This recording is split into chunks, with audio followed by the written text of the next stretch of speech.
Suheldev Bharatiya Samaj party को मैं आपको बताया कि 1000 नवरत्न के बराबर अकेले कर्मवीर राजभर है। नवरत्न तो उसके आगे बाएं कहीं नहीं दिखाई देगा। हम तो चाहते हैं कि आपके मीडिया के माध्यम से दिखाना चाहते हैं और बुलवाना चाहते हैं कि एक दिन नवरत्न यादव और कर्मवीर राजभर को दोनों को एक साथ खड़ा करा दिया जाए। उसी दिन दूध का दूध और पानी का पानी हो जाएगा कि नवरत्न यादव के अंदर कितनी शक्तियाँ है और कर्मवीर राजभर के साथ कितनी शक्तियाँ है। उसी दिन उनके शिक्षा के बारे में और राजनीतिक ज्ञान के बारे में भी उनको।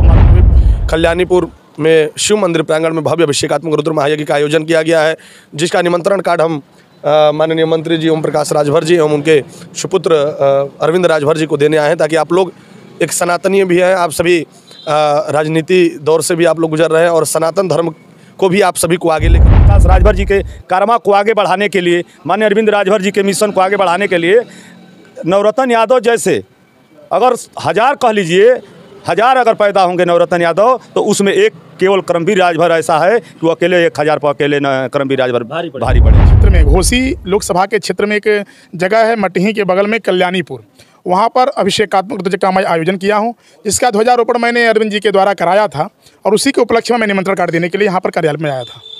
मतलब साफ है कि कहीं ना कहीं भगवतमय कार्यक्रम जो है कि कहीं सनातनी हम लोग और सनातनी में आज नवरात्रि भी चरण समय पर देखने को मिल रहा है, बहुत नजदीक समय है और इस उपलक्ष्य में हम लोग देख रहे हैं हिंदुस्तान तक न्यूज। मनोज टाइगर के साथ बता दूं इस वक्त मैं केंद्रीय कार्यालय रसड़ा हूं और सुभाषपा कार्यालय है। मैं दिखा देना चाहता हूं कि देख सकते हैं यहाँ पर केंद्रीय कार्यालय का बोर्ड लगा हुआ है और यही कार्यालय कैमरामैन चाहूँगा दिखाने का प्रयास करेंगे। ये ओपी राजभर का केंद्रीय कार्यालय है जो उत्तर प्रदेश पूर्वांचल में कहा जाए कि बलिया जिला रसड़ा इनकी राजधानी है। रसड़ा केंद्रीय कार्यालय है और बहुत से लोग कहते हैं कि ये कहाँ के निवासी हैं, तो मीरनगंज के निवासी हैं और यहाँ के ग्राम प्रधान भी हैं चौहान जी, उनसे भी मैं बातें करूँगा इस वीडियो के बाद। और देख सकते हैं जो सामने कहीं ना कहीं लोग खड़े हैं, कुछ नेता भी हैं और कुछ जो कि कहीं ना कहीं वरिष्ठ नागरिक हैं, प्रतिष्ठित लोग हैं, इनसे मैं बातें करूँगा कैसे आना हुआ और क्या इन लोग की कहीं ना कहीं एक लगाव है या जुड़ाव है, ये सारे पहलू पर मैं बातें करूँगा। तो सबसे पहले स्वागत है आपका मेरे चैनल पर। बहुत बहुत धन्यवाद आपको जी। आपका परिचय थोड़ा हो जाए। मैं स्वामी आनंद जी महाराज और बलिया जिले के मैं चितबड़ा गाँव ग्राम से मैं आता हूँ और आज मैं रसड़ा के मीरनगंज केंद्रीय कार्यालय सुलदेव भारतीय समाज पार्टी के कार्यालय पर उपस्थित हूँ। आज मंत्री जी के कार्यालय पे आना कहीं ना कहीं आपका एक भाग्य कहा जाएगा। क्या मतलब कोई प्रोग्राम संबंधित या फिर राजनीतिक संबंधित क्या एक विचारधारा रहा?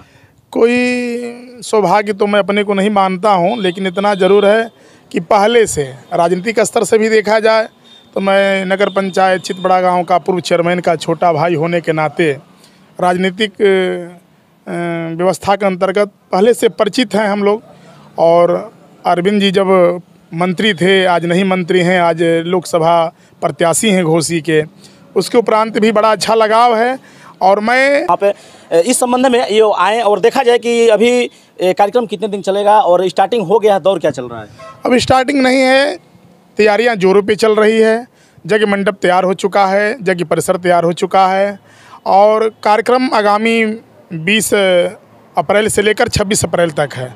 20 अप्रैल को प्रातः 6 बजे से कलश यात्रा निकाली जाएगी और 26 को प्राप्ति की जाएगी, जिसमें मैं निवेदन करने आया हूं अरविंद जी से कि आप कलश यात्रा में निश्चित रूप से आप उपस्थित रहें। मतलब कलश यात्रा में अरविंद जी की मतलब देखा जाए तो वहाँ पे देखने को मिलेगा। भाई ध्वजारोहण किए हैं तो मैं तो चाहूँगा कि अरविंद जी उस कलश यात्रा में सम्मिलित रहें। तो देख सकते हैं जैसे कि अरविंद जी का घोसी क्षेत्र भी है और कहीं ना कहीं लोगों की एक रहा है जरिया है कि लोग उनको प्यार मोहब्बत को देखने के लिए उत्साहित भी रहते हैं। आपका परिचय? जी, मैं आशीष तिवारी, आचार्य आशीष तिवारी, वाराणसी से शिक्षा दीक्षा हुआ है और मेरा घोसी के अंदर ही फतेहपुर ग्राम है, वहाँ का मैं निवासी हूँ। और हम भी स्वामी आनंद जी महाराज के एक छोटा अनुज, इनका प्यार दुलार हमें निरंतर मिलता रहता है, तो मेरे ये भी एक हम लोग का भाग है। तो इनको निमंत्रण देने आए हैं कि आप लोग भी, जैसे झंडा उनके हाथों से अरविंद राजभर जी के हाथों से गाड़ा गया है, वैसे कलश यात्रा में भी वो सम्मिलित होकर और सभी का प्यार दुलार वो भी ले। और कैसा लगता है जब इस तरह का कार्यक्रम एक भव्य यज्ञ संबंधित या कलश यात्रा निकाला जाता है, वो भी सनातन धर्म का कहीं ना कहीं इतिहास रहा है भारत देश में और तमाम लोग उसमें शामिल होते हैं, तो उस कार्यक्रम को देखकर कैसा एक महसूस होता है और अपने आप में एक देखा जाए पब्लिक को क्या संदेश देंगे कार्यक्रम को लेकर? देखिए, धर्म जो एक सनातन धर्म है, जो भी यह धर्म रूपी एक वृक्ष है, और सनातन धर्म एक ही शिक्षा देता है कि सर्वे भवन्तु सुखिनः सर्वे सन्तु निरामया। हम सभी लोग के सुखी के लिए, सभी लोग के हित के लिए हम लोग पूजा करते हैं। पूजा व्यक्ति विशेष के लिए नहीं करते हैं, हम लोग विश्व कल्याण के लिए पूजा करते हैं। जो भी यहाँ पे मनुष्य हैं, जीव जंतु हैं, सभी लोग का परोपकार ही होता है। कहा गया कि धर्मो रक्षति रक्षितः, धर्म की अगर हम सभी लोग रक्षा करेंगे तो धर्म भी हमारा रक्षा करेगा। और सभी मैं धर्मानुरागी सज्जनों से यही न्यूज़ चैनल के माध्यम से आग्रह करूंगा कि आप सभी शिव मंदिर कल्याणीपुर में आप सभी अधिक से अधिक संख्या में आए और धर्म के प्रेरित आप सभी लोग जागरूक हों और अपने जीवन को धन्य करें। बहुत बहुत धन्यवाद। चलते चलते महाराज जी, देखा जब लास्ट सवाल होगा कि जो अब कैलानीपुर में कार्यक्रम को आयोजन कर रहे हैं, कहीं ना कहीं एक दर्शक जो लाखों लोग आपके वीडियो को देखेंगे, क्षेत्रीय चैनल है, उन लोगों के लिए क्या कहेंगे?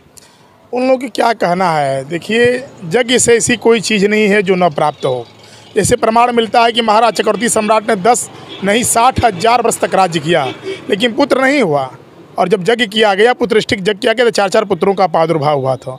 तो यज्ञ से ऐसी कोई चीज़ नहीं है जो प्राप्त न हो। यज्ञ से विजय की प्राप्ति होती है, यज्ञ से पुत्र की प्राप्ति होती है। दुर्गा सप्तशती के कवच में लिखा है, जम जम चिंतेति कामम तंतम प्राप्नुत निश्चितम। जैसी जैसी कामना के साथ आप पूजन करते हैं, वैसा फल निश्चित रूप से प्राप्त होता है। अगर अरविंद जी ने इस ध्वजारोहण को गाड़ने का कार्य किया है तो केवल अपने विशेष के लिए नहीं किया है, पूरी समाज के हित के लिए किया है, पूरे इस भूमंडल की रक्षा के लिए किया है। यज्ञ से ही रक्षा हो सकती है, यज्ञ से विजय हो सकती है। इसलिए मैं शुभकामना भी देता हूं अरविंद जी को कि आपकी ध्वजा पताका लहराते रहे। कहीं ना कहीं चुनाव भी लड़ रहे हैं घोसी का, ऐसे भी आशीर्वाद बने बड़े बुजुर्गों का तो और भी बेटर होगा उनके लिए। अब देखिए, आशीर्वाद है तभी घोसी में आप आए हैं जी। अगर आशीर्वाद नहीं होता तो ये घोसी क्षेत्र वालों को न मिलकर के पहले वाराणसी से चुनाव लड़े थे और यहाँ का घोसी की जनता की आवाज़ थी कि अरविंद राजभर जी हमारे घोसी क्षेत्र में आए, तो जनता की आवाज़ सुनकर के घोसी साहब चुनाव लड़ रहे हैं। हम लोग की शुभकामना है उनके साथ में। बहुत बहुत धन्यवाद। देख सकते हैं कहीं ना कहीं एक सम्मान कहा जाएगा और गौरव की बात कही जाएगी, मिसाल होगा सनातनियों के लिए और अरविंद भाई के लिए सोने पर सुहागा होगा कि आशीर्वाद कहीं ना कहीं हर समाज और बुजुर्गों का मिलता हुआ नजर आ रहा है। आइए कुछ राजनीतिक मुद्दे पर 2 शब्द बातें करूंगा, जो कि अशोक यादव हैं और चेहरे मोहरे से मोहताज नहीं है नाम के लिए। तो स्वागत है आपका। सबसे पहले मैं अशोक यादव, ग्राम प्रधान कझारी, प्रदेश उपाध्यक्ष सुहलदेव भारतीय समाज पार्टी। क्या चल रहा है घोसी में? क्रेजफुल काफ़ी पार्टियां अपना देख रहे हैं, तो सब लोग अपना जान झोंक रही हैं। आप लोगों का क्या कारवा चल रहा है घोसी लोकसभा में? आज अगर आप देख रहे हैं तो कोई ऐसी पार्टी नहीं है जो अब तक अपने गांव में कहीं किसी का प्रचार नहीं चल रहा है। केवल सुहलदेव भारतीय समाज पार्टी एवं भारतीय जनता पार्टी के गठबंधन के प्रत्याशी डॉक्टर अरविंद राजभर जी के जो सेना है, प्रत्येक गांव में दौड़ दौड़ करके इस तपती हुई धूप में दिखाने का काम कर रहे हैं कि नहीं, लड़ाई कैसे लड़ी जाती है। आने वाला 2024 4 जून 400 पार का नारा है माननीय मोदी जी का और सुहलदेव भारतीय समाज पार्टी का। यह घोसी लोकसभा पहला लोकसभा होगा जो पूरे उत्तर प्रदेश में पहला यहाँ से विजय पताका फहरा करके हम लोग डॉक्टर अरविंद राजभर जी को दिल्ली के सदन में भेजने का काम करेंगे। नेताजी, एक खबरें आ रही है कहीं ना कहीं चौहान बिरादरी को एक सीट मिल रही है बहुजन से। क्या लग रहा है कि कितना नुकसान या फ़ायदा होगा सुभाषपा को? सुभाषपा को चौहान बिरादरी चूँकि हमेशा से समाजवादी पार्टी सुहलदेव भारतीय समाज पार्टी के कंधे से कंधे मिला करके चलने वाले हैं। हमको नहीं लगता है कि सुहलदेव भारतीय समाज पार्टी को बहुत दूर दूर तक कोई पीछा करने वाला है, कहीं दिखाई अब तक नहीं दिख रहा है।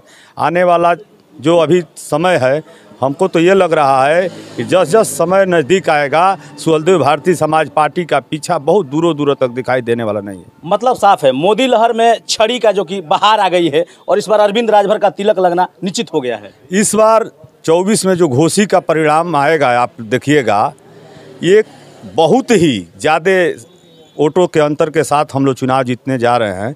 ये सुहलदेव भारतीय समाज पार्टी और भारतीय जनता पार्टी जो एनडीए के प्रत्याशी हैं डॉक्टर अरविंद राजभर जी, ऐतिहासिक मतों से घोसी लोकसभा सीट जीतने जा रहे हैं। ये जनता का प्रेम और आशीर्वाद पूरे हर गांव में मिल रहा है। अभी हम देखे, आज हमारे चट्टी पर एक चर्चा चल रही थी कि कोई प्रत्याशी आज तक कभी कोई गाँव में नहीं घूम रहा है, लेकिन पासवान बिरादरी हैं, हरिजन बिरादरी के लड़के ये कह रहे हैं कि कम से कम अरविंद राजभर जी हमारे गांव में 2-2 3-3 बार आ गए, उनके कार्यकर्ता 2-2 3-3 बार आ गए।